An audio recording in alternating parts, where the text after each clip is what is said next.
As you know, on November 8th, the final rule of the Mental Health Parity and Addiction Equity Act was finally issued. This had been long awaited by the public at large, the mental health care community, and mental health providers in particular, because it marked the first time in history that people with mental illness could be assured of getting comparable coverage for support of mental health care as with surgical and medical services.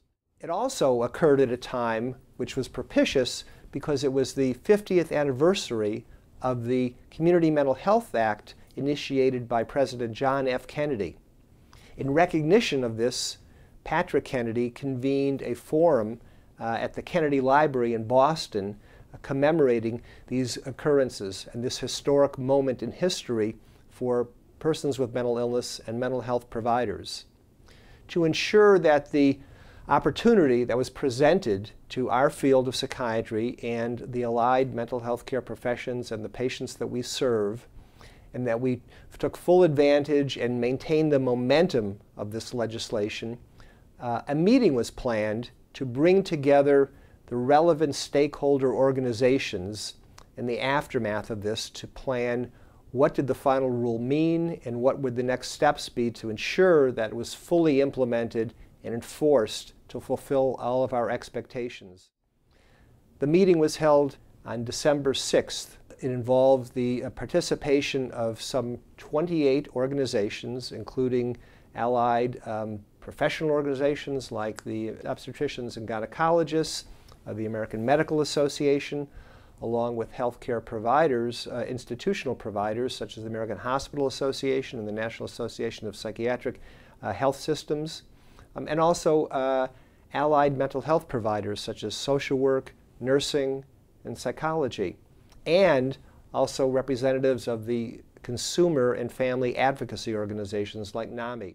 The meeting was convened by Patrick Kennedy. It was chaired by the APA CEO Saul Levin. It had an agenda to review the final rule and discuss each stakeholder organization's perspective on what the final rule legislation meant and what questions they had that needed to be clarified to ensure that it was implemented in a way that met people's expectations.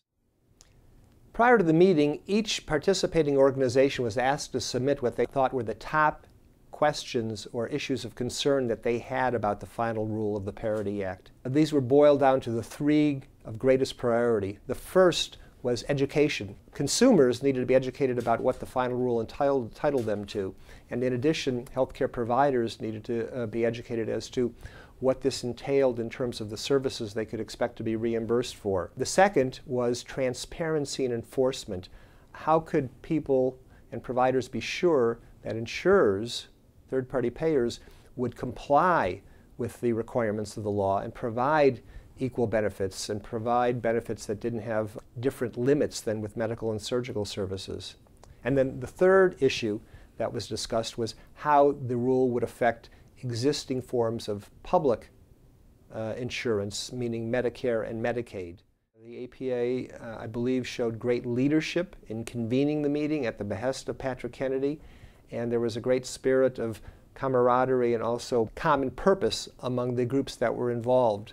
So the APA can be proud of its role in this, and going forward, building this coalition of mental health care stakeholder groups in ensuring that provision of services to people with mental illness will be carried out in the way that they deserve and in a way that is fair and now warranted by law. So we'll look forward to future developments, and we will keep you posted through this website as well as through Psychiatric News and the other means of communication from the American Psychiatric Association.